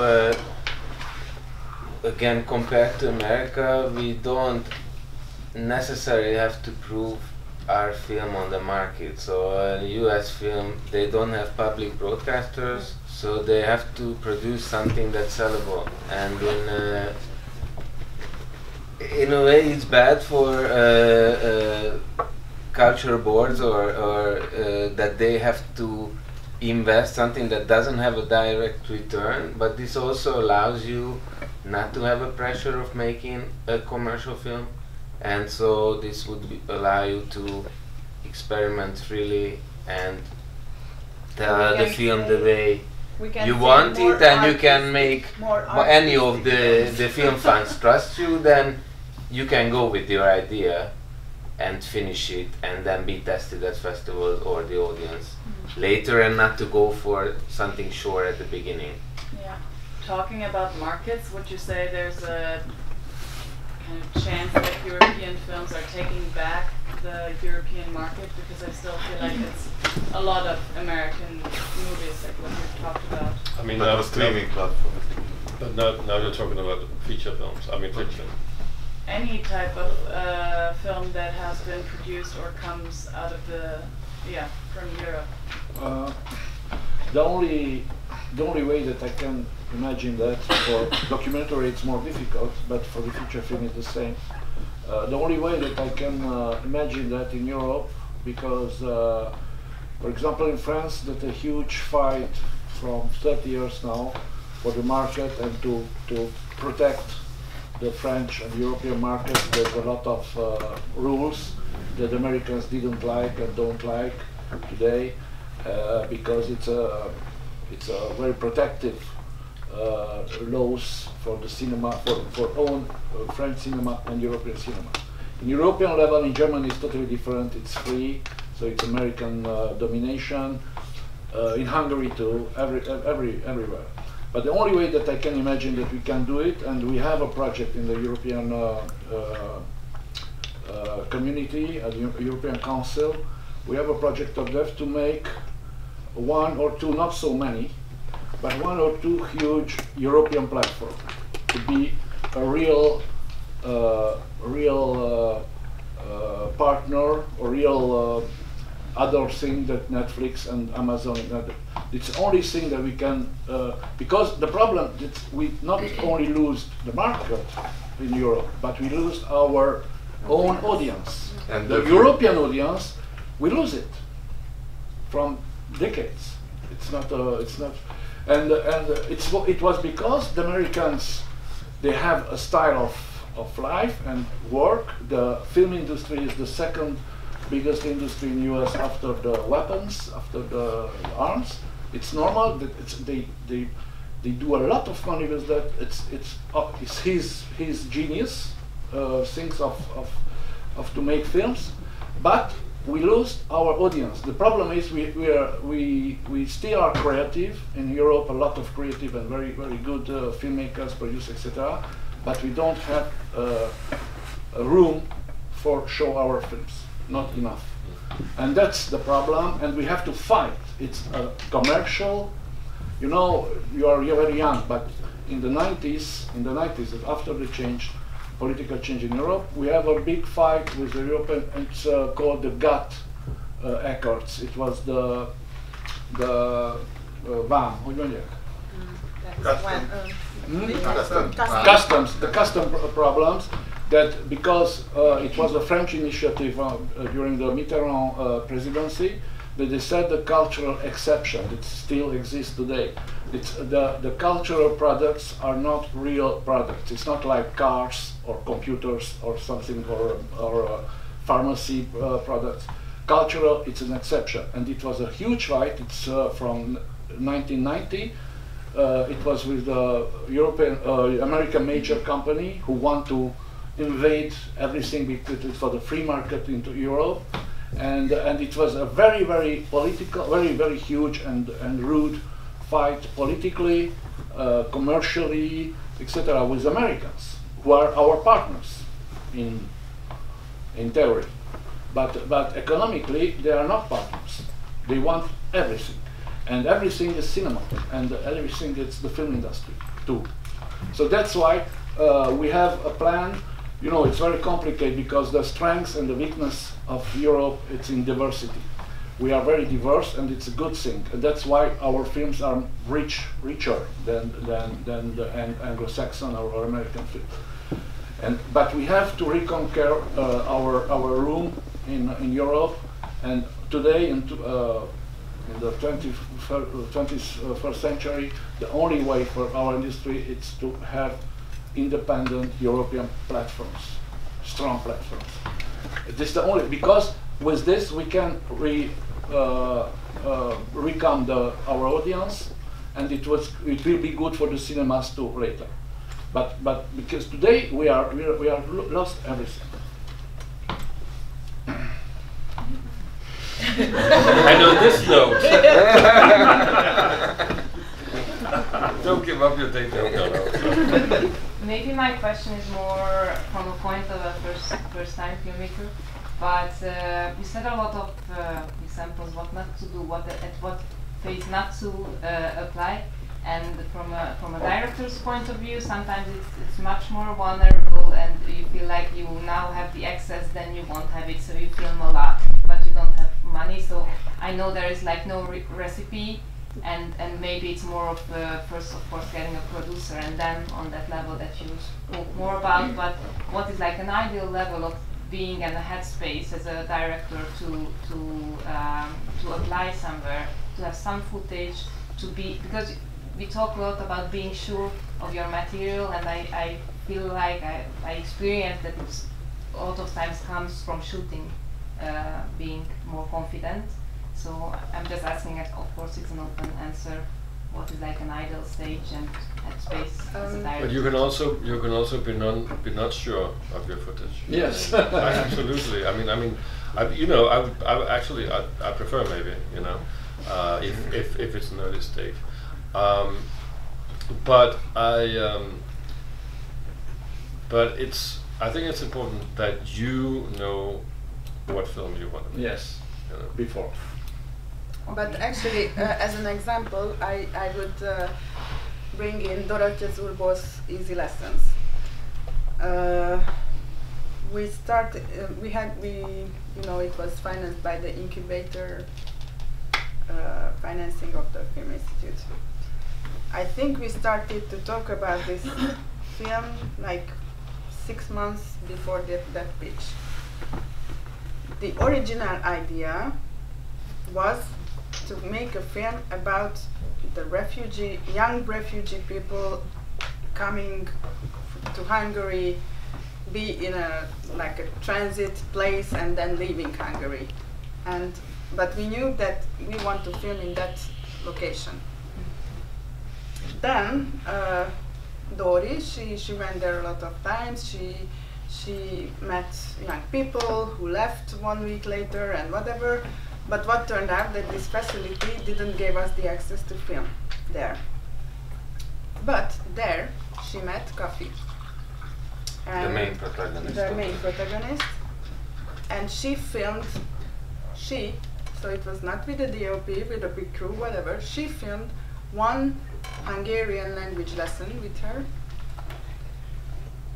and when we understood that her story is nice and strong and she wants to stay, so we can go even further, not just to show a transit place, whatever, but show a personal story, and we knew the promise of the development of her staying in Hungary, learning the language, what cultural whatever will happen with her, but that okay, this is it, and we had just 1 image of her, and it was enough.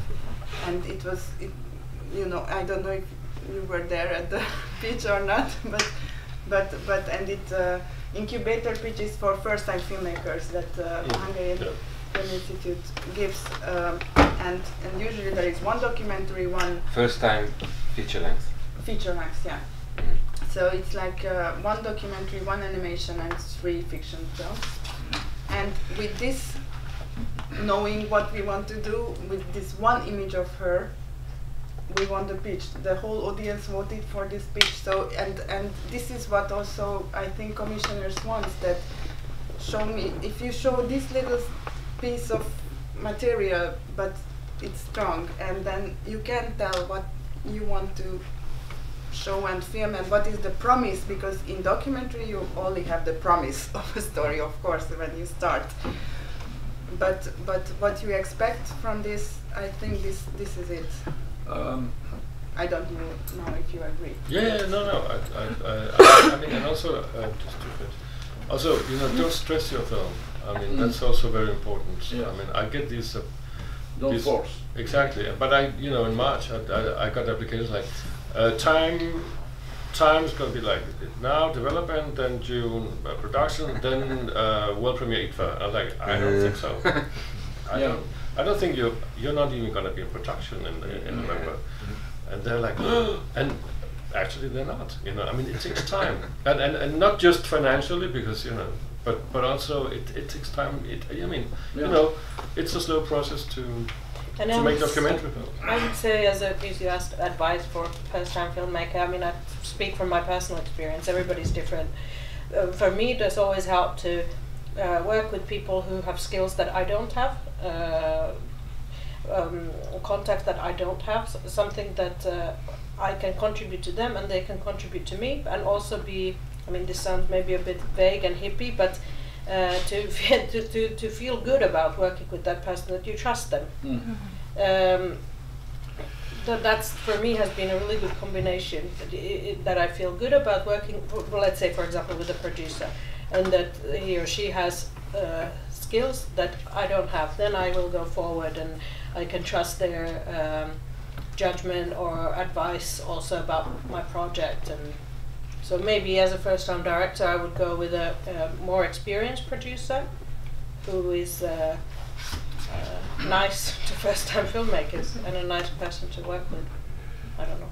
Yeah, and be sure that you share the same view. Exactly, vision. Vision, yeah.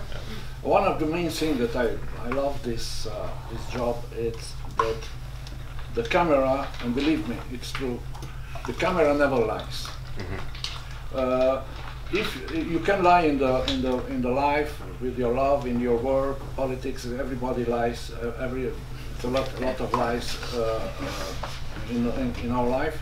But when you make a film, and if that's for the first time, and you have a strong idea, and you believe that it's a good idea and a good way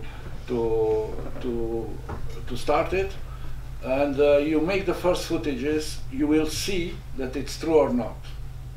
Because if you don't see, don't make the film, because you have to see. You are not an audience. You're not a public. You are the filmmaker, and always it's very important that every project, every subject when you film, it has to be true, and you have to believe that it's the good way, and you have this control with your camera, because if you film something and you see that it's something false or manipulative, you feel it, but if it's true and this is something more that you imagine before, you have to go ahead. Go straight. The other thing what came to my mind that I read also in a lot of books about the subject, how to develop a documentary, is find the or the character development or the whatever change will happen in your film. So it means, yeah, like if we see Taming the Garden that you mentioned, we don't see a lot of changes in that one, and it's a nice film. So there are exceptions, of course, but in character-driven documentaries, what is required a lot of times it's to see the character development and what change you can show with your camera in his or her life, or in the community's life, or whatever. So maybe if you find something like an interesting subject, what is really interesting for you, then the second step can be look for this development process that you can film, because somehow you have to have a story, and what will build your story, and what is the conflict that will be solved or not, or whatever. But it's dramaturgically it's maybe it's a big help if you can also verbalize this in your written material or in your pitches, and that can somehow start to make work the imagination of the financiers also, and then they can believe in your story that, yeah, you know what you are following. Yeah, the line between believing that my film is like true or good and one decision maker actually watch it, for me it's still blurry, but of course I'm not looking for answers to that. But actually my experience is, if you're not sure, you still would have to apply to places only those places where you have more than one chance, because sometimes, like Sundance, they only consider you once, and then you have to be really smart. But if you apply at early development stage and they don't select you, then that's an answer. That's an answer giving you it's not good enough yet. Or if you have the time, then you can write the decision makers and ask, and 1 out of 10 times they tell you why they didn't like your film. So I pitched, the 7th pitch forum I applied to was the first one I got accepted, and Wiley came on board right away. It never happened again that the first time I pitched a film I got some money, but never since. But in a way, that kind of this procedure of not giving up and believing in your project, at some point you will be able to figure out what you can show that interests them. Yeah, no, I mean, if anyone asks me for feedback, I mean, if my answer is negative, I will, you know, I'll be happy to. and basically, you can apply again, but it will, but the project will have to be different. Yes. Same, but totally. I think we have time, if you agree. Just one more. Yes, of course. Yeah, alright. Hi, I'm a first-time director. I haven't been accepted to present my work here, but I would like to still maybe ask an opinion, and maybe after, if possible, to anyone available about our project. So, everything you've said freaks me out, and it's super good. But the main reason being because I think our team operated completely differently from everything that's been said here. So we began with a European Commission fund. The idea is very simple. I collapsed and I said, and I want to go back and put back the pieces, what happened. And that's the story, basically. Anyway, from just this line, we got the fund quite quickly. We are a team of first-timer, all of us in the team, me included. Some also without real filming experience. We got rejected from all film festivals like Amsterdam and here, but we came up with a teaser, and I think about 40 people said they had goosebumps. And I think by now we got already 10 invitations, so no application, just inviting us to present the work. We just began post-production, so I'm scared. So that's why I'm saying I'm panicked completely, because I'm now sitting at the table of putting this material together.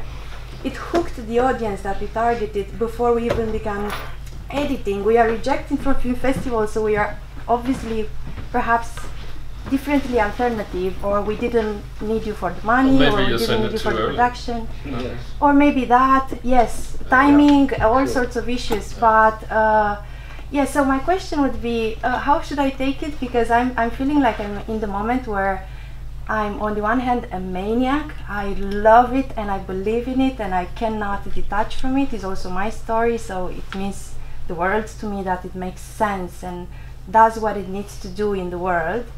But on the one hand, yes, I'm discouraged by just having no clues from the traditional community of filmmaking at all, like no contact whatsoever. But then all this seemingly huge impact before it's even, like, you know, before it even began. And I'm a philosopher as a training, and so I tend to think that maybe the idea behind is strong, is really appealing. But I'm not a filmmaker, so now I have to prove myself as a filmmaker for the first time. So if you have any round of comments on what has happened to us, I think that your or approach availability in the beginning, to it was wrong. Your approach in the beginning was wrong, because it's, you know, it's a job, it's a industry. It's if I want to be a pilot because I like to fly, I cannot fly. I have to do something to be a pilot one day. So your approach in the beginning, you was maniac. That it's a very good thing for a filmmaker. Oh, okay.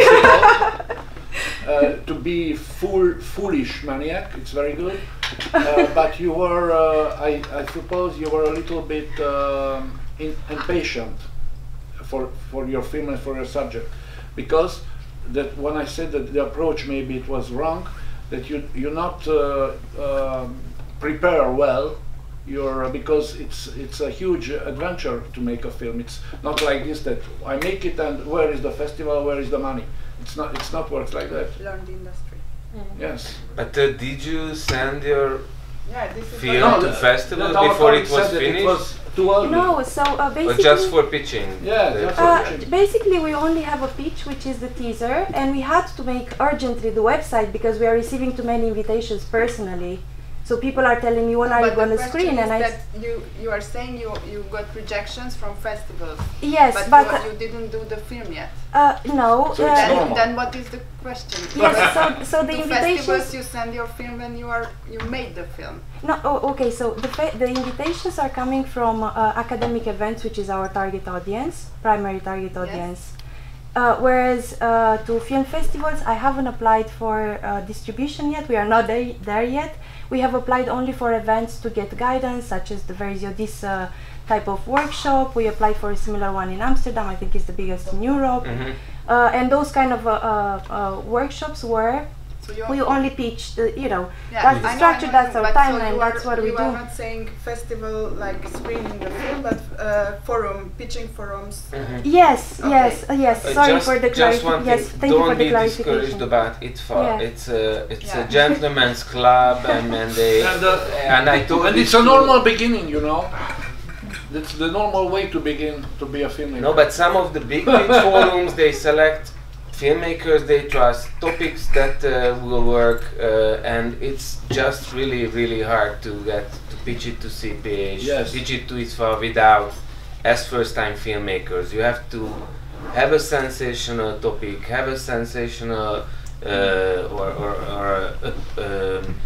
unique selling point or something, originality or an access that doesn't have other people, because this is the big markets. I mean, as you said, you have an academic audience So then that's where you should be going. That to me sounds like the target audience is an academic context. Yes. Don't aim for the film festival. Then you're at the right place. Really? Yeah. I mean, maybe at some point, or look for a producer if that's really important for you. Someone who can call it fun. They say this is a project, or they know them because it's big festivals for. And I say this to you as well, for first-time filmmakers, you shouldn't be discouraged if they don't go to festivals, because 9 out of 10 times you won't. I mean, you have to be lucky, find the right person who is a commissioner who is in love with your idea, but you do it in a good approach. Be a maniac and spread the word, and you never know which seed is going to grow out. Basically, we are already in Europe and with the target audience, and we didn't even begin we are like in post-production at the beginning. We are just assembling If you have the money, get a really good editor and let them do the job. She's a first-timer, so we are working together. With everyone. For editing, you can also work with very experienced editors as tutors. But I really recommend you this because if you are making something out of industry with totally beginners, you will never reach your goal, what you aim for. So, and there is rough cut service or some workshops, docu rough cut boutique, which is not so expensive. Doc incubator is very expensive, so I don't know how much money you have, but you can also just in person call an editor and ask him or her to be your tutor during the editing. But do this, because otherwise it's so difficult to reach those people who are watching films from professional filmmakers. So it's like, and it's a really a lot of editors like to teach, to really, it's a very good thing. You can make a rough cut, and with your rough cut then reach an experienced editor. And this would help your project a lot. We already have 2 rough cut event invitations, and we have already a commission of editors who want to work for us for free. So what was the question? Okay. And you did the job, keep going. Thank you for confirming, yes, okay. But I had no idea, it's just like I'm kind of coming along and not, you know, yeah. Sorry, I think that's it. That's it. I left out everything, but I think we really have to finish because we are 15 minutes late to the supposed ending. Thank you very much for accepting our invitation. Thank you very much for the discussion. Thank you that you were here with us. Please watch a lot of movies in Verzió Festival because we have movies as well, not just discussions. And yeah, see you. And welcome to see my film tomorrow, 6:30. Exactly. And come to the Doc Lab. It's open Doc Lab on Saturday. I think it's Yes, come to the Doc Lab. Come to the Doc Lab. Come to the Doc Lab. Yeah, because you'll be able to learn a lot, I think, because I mean there will be feedback and pictures and stuff. So, Okay. Where is your film tomorrow? Sorry. Okay.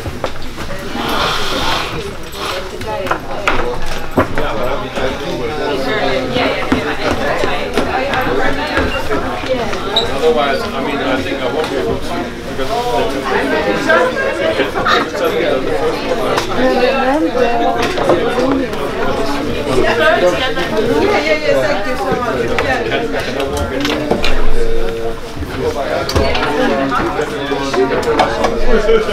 Thank you so much.